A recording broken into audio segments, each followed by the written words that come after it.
Storytime with Grandma Coyote, every Monday of April, presented by the Cultural Arts Department of American Indians in Texas of the Spanish Colonial Missions, in association with the City of San Antonio Department of Arts and Culture and the Texas Commission on the Arts.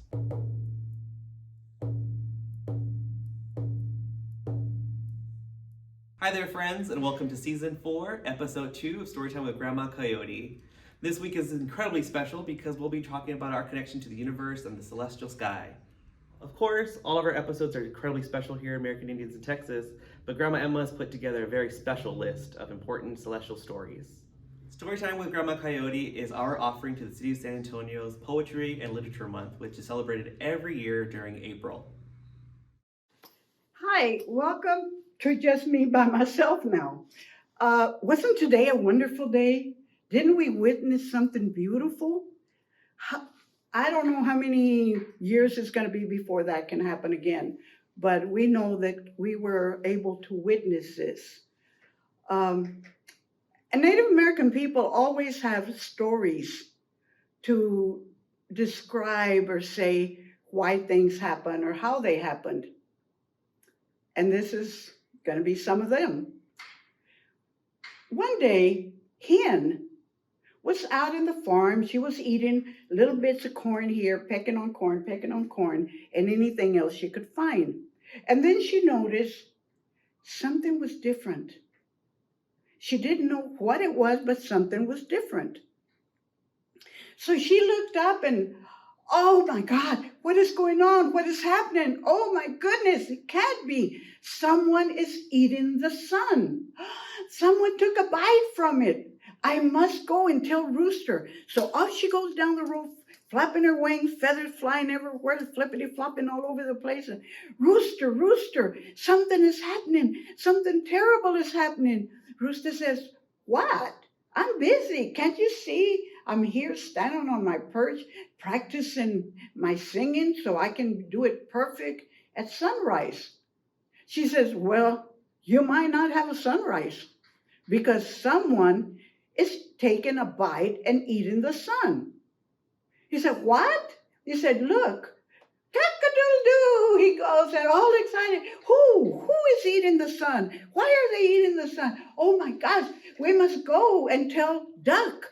So off they go down the road, flippity-floppity, the wings and feathers flying, him cock-a-doodle-dooing all over the place, and they find Duck. Duck is sitting in a pond, nice, cool water falling on him. He's just floating there and enjoying it and having a good time, and here comes Hen and Rooster. Duck, something horrible is happening. We have to tell you about it. Duck says, don't bother me. Can't you see how peaceful I am? How wonderful this water feels? Well, you might as well enjoy it right now because you're not going to do it tomorrow. Someone is eating the sun. Someone is taking bites from the sun. What? He said, yes, look. Quack, quack, quack. He starts going and, yes, look. Oh my goodness, he says, we must go tell Pig. So off they go down the road, flippity-flopping, feathers flying all over the place, cock-a-doodle doing all over the place, quack, quack, quack, quack, quacking all over the place, and they find Pig. Pig is in a nice big puddle of mud. Oh, he's just laying there enjoying that, enjoying himself.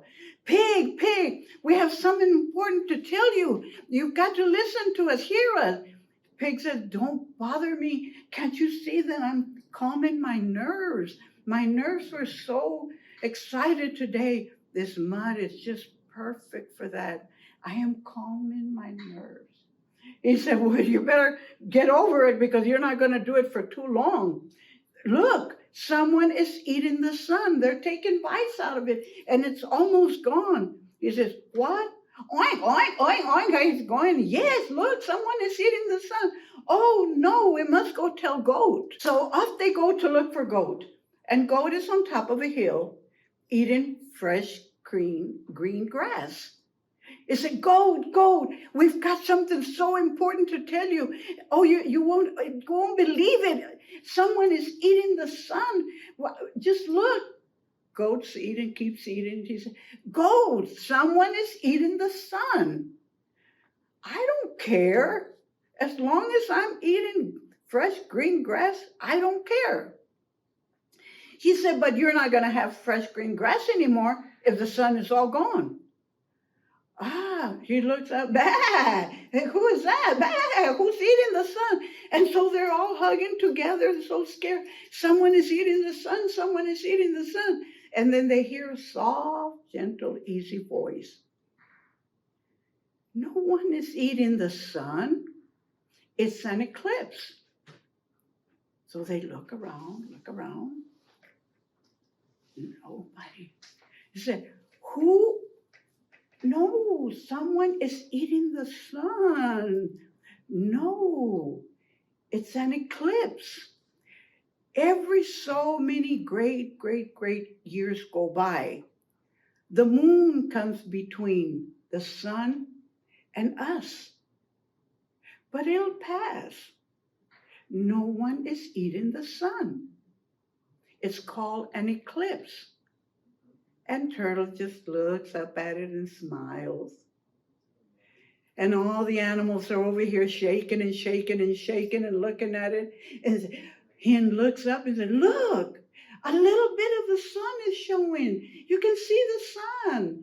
And then Goat says, look, and it's moving over. And Rooster says, yes, it's moving over some more. And Goat and Pig and all of them, they see it going over and over. And before long, the moon is gone.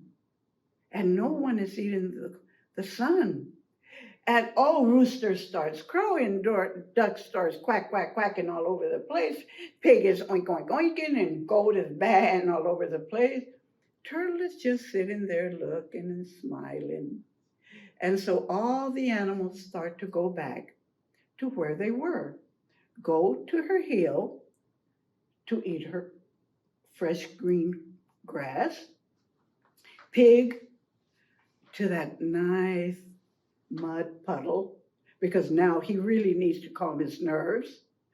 Duck, enjoying that fresh, clean water.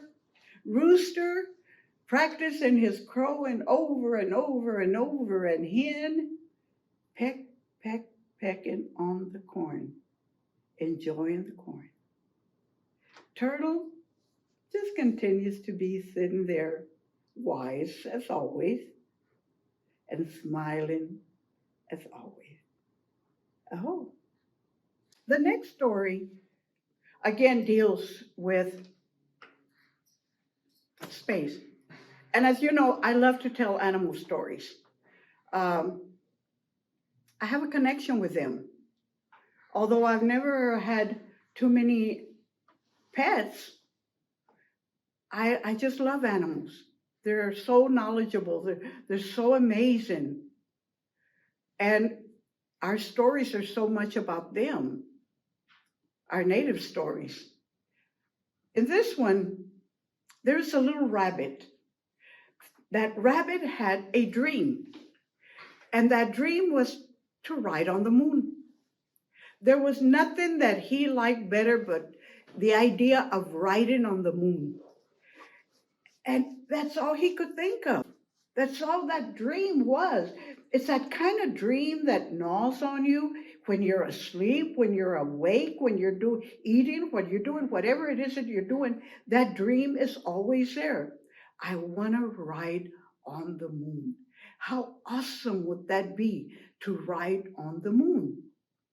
So he had tried going to the east and wait for the moon to come up, and he would jump, and no matter how high he hopped, nothing happened.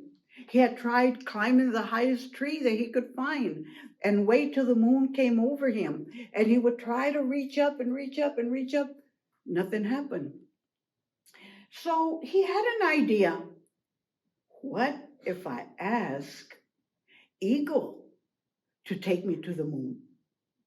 So he goes and talks to Eagle and says, Eagle, I have this dream. I really want to ride on the moon.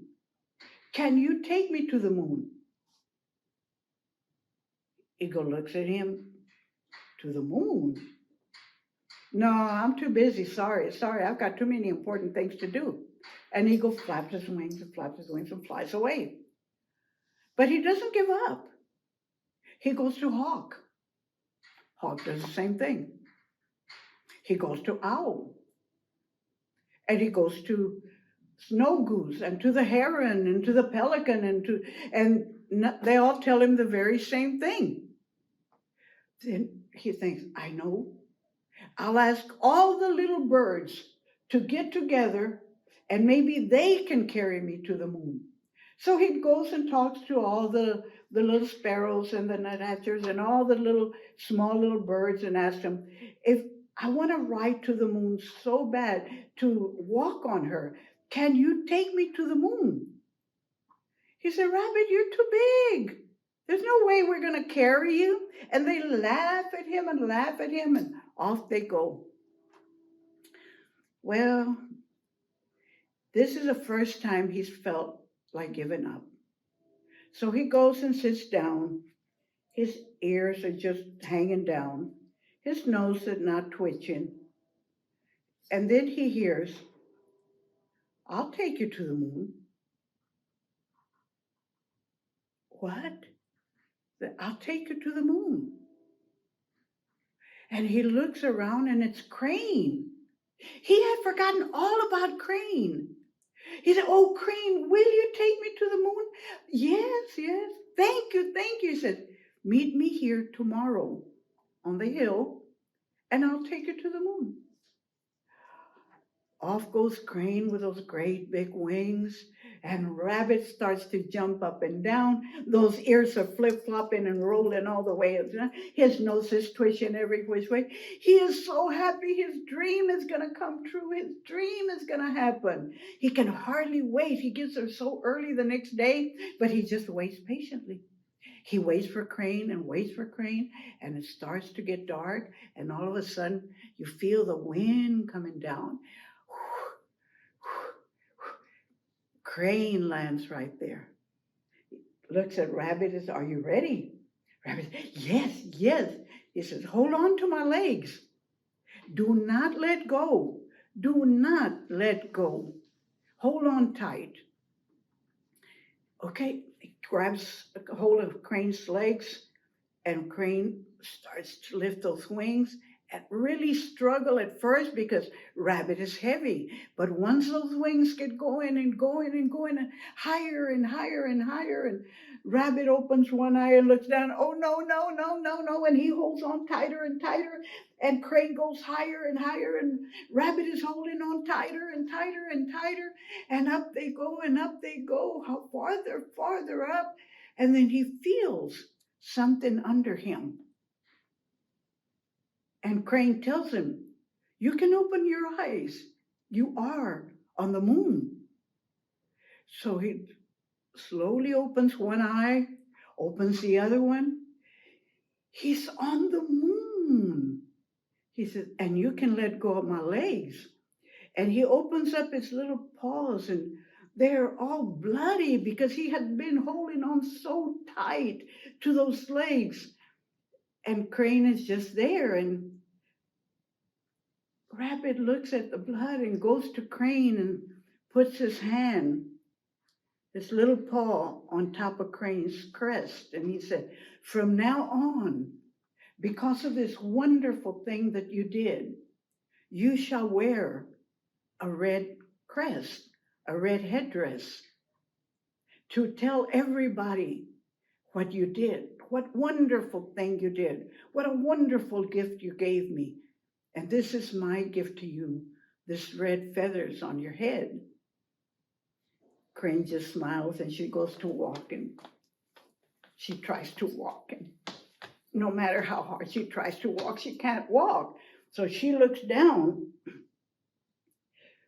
When they started the trip, her legs were just like duck legs, same size. But by dragging and pulling Rabbit up to the moon, her legs had stretched out long, long, long. And when you see Crane now, you will see her with her red feathered crown. and those long, skinny, lanky legs. There's a reason for it. Oh, last week I told y'all that Coyote was coming back. And I don't feel right without a story, at least one story about Coyote. That guy, I love him. He gets into all kind of troubles, but he's my guy. One day, grandfather was putting the stars up in the sky. Well, rather, one night. And he had been doing this for years and years and years and years, and he was very carefully putting the stars exactly where he wanted them. Well, Coyote happens to be coming by and said, "Grandfather, what are you doing?" He says, "I'm putting the stars in the sky." That sounds like fun. Can I help? "No, Coyote, I'm sorry. This is a long, long job, and you have to be patient, and you know how you are. You don't have any patience. You want to do everything in a hurry, and you get tired and you're going to leave." "No, no, no, no. I promise you, grandfather, no matter how long it takes, I'm going to go ahead. I can do it. I can do it." He said, "Coyote, I've been working on this for 40 years. So are you going to be patient that long?" "Yeah, I can do that. I can be patient that long." "You promise?" "Yes, I promise." "Okay." He said, "Now take the stars out of this bag and place one here and here. Not too many together. There's plenty of space up here that you can put the stars." Well, Coyote did that. He was taking and he was putting stars here and there and wherever he thought they should go and everywhere. But he got bored. After a while, he got bored. And he thought, "I wish I could make some pictures. At least I wouldn't be bored. But I don't know how to do that."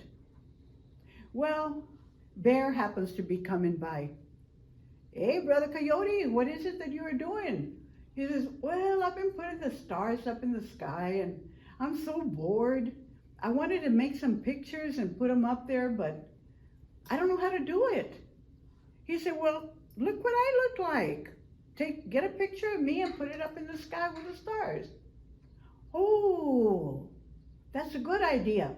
So he starts placing the stars to represent Bear that looks like him. Bear is very, very happy with that. So off he goes. Then Rabbit saw what was happening. And he comes by and says, "Coyote, can you put my picture up there too?" Say, yeah, I can do that. So he starts to do a rabbit and puts it up there. He says, "Oh, but don't forget to put my family too." You know, rabbits have big families. So, okay. So here's Coyote putting all the family members of the rabbit in the sky. And off goes Rabbit, and then here comes Mouse. "I want my picture up there too. Can you put my picture up there too?" It says, "Okay, but I'm getting a little tired." "Well, if you put my picture, you have to put my family too." Well, you know, mice have lots of family also. So, okay, he starts slowing down, making a picture of Mouse with a long tail and the long snout and all the little mice around it and everything. Finally, he gets through. And he thinks he's done, but then Owl flies in. "Hey, Coyote, my cousin, can you put my picture up there too?" Well, he can't say no to Owl. So he puts an owl up there, the big eyes, the wings, the whole thing. And then she tells him, "But don't forget the other birds, because they're all important. All the birds are important." He said, "You know what? I quit. This is it. This is way, way too much." So he gets a hold of the bag and he just throws all the stars up in the sky, and the stars just go up in the sky. And so tonight, when you look at the moon and the stars in the sky, and you see this big path of stars, the one we call the Milky Way. You can say Coyote put it up there. Thank you. Oh. Well, Coyote's back. You know me, Coyote, Coyote, Coyote. Grandfather was walking about, and in the distance he saw Coyote trotting along. Grandfather laughs and says, "Oh, there goes that boy. That boy can get into so many troubles, but yet he's so wise, so clever, that he can get out of all his troubles. But I think I'll give him a special gift because I think he's going to need help once in a while. So I'll give him a little extra help, but I won't tell him that I'm helping him." And so that evening, when the stars come out, Coyote is just laying on his back, looking at the stars and seeing the sky, night sky. And then he sees this one special star come behind a mountain. And the star is going this way and that way and dancing. And, oh, I want to dance with that star. He said, "Oh, brother, can I dance with you? You're a good dancer." He said, "Yeah, sure, let me come down." So star comes down and tells him, "Well, hold on to me and we'll dance." Well, there they goes up in the sky, and Coyote's hanging on to the star, and the star is twirling this way and that way and around and up and down and up and down and up and down, and then twirling around again like this, and this spinning this way and this way.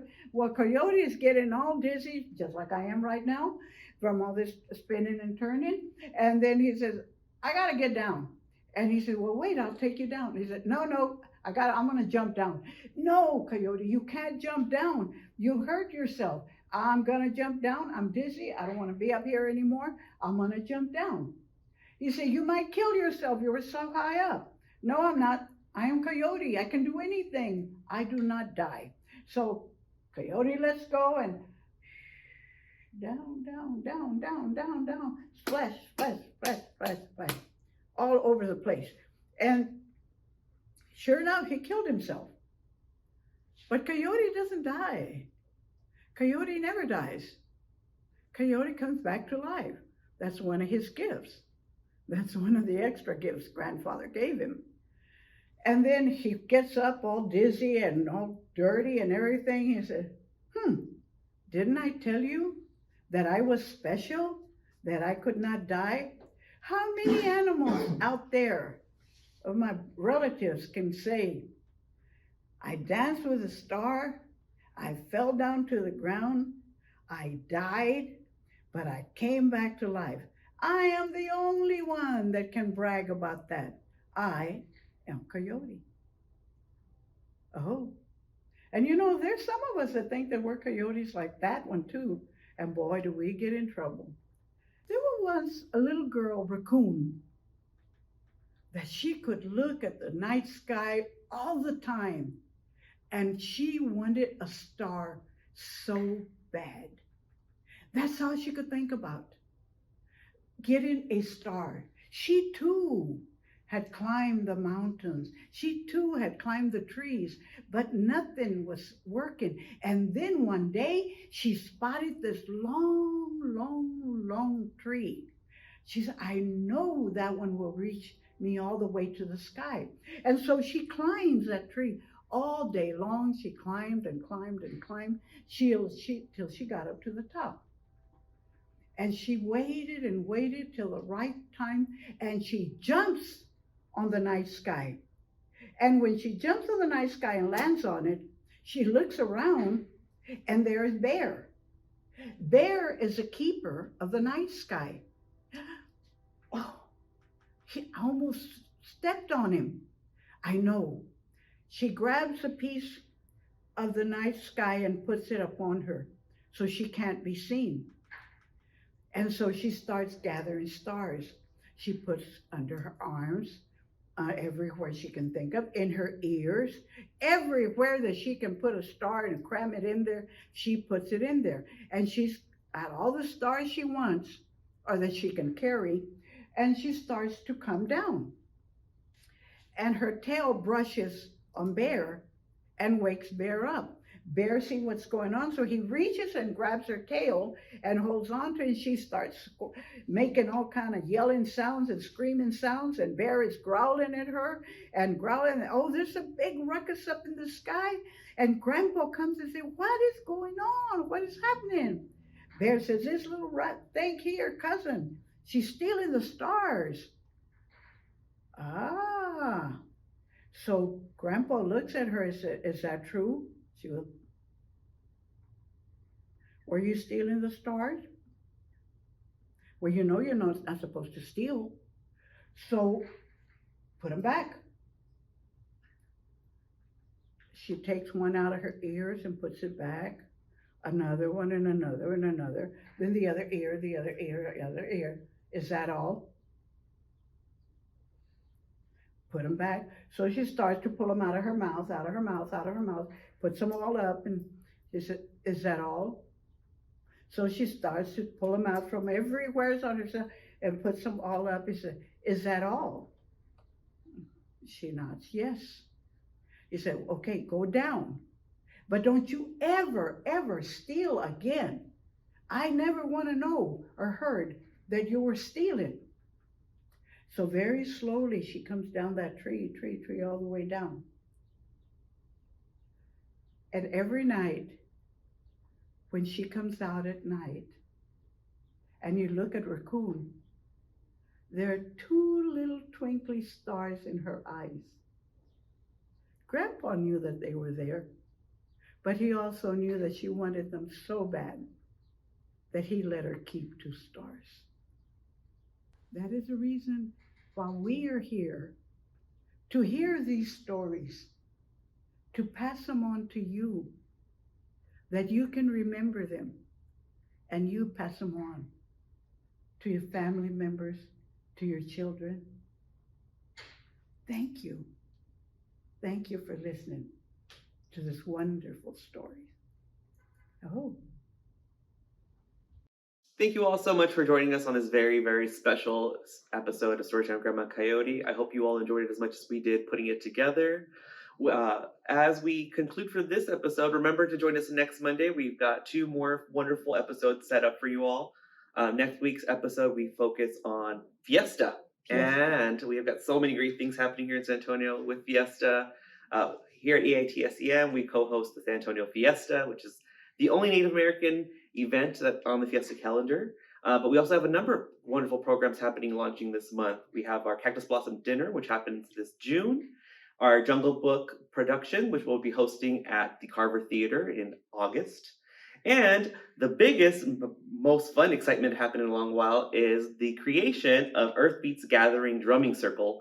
Grandma Emma has come together with me and a few of our community members to create a brand new drum circle here in San Antonio where all San Antonians can come and play music together, share stories, and just build community together. And so we hope you all will come and join us for that.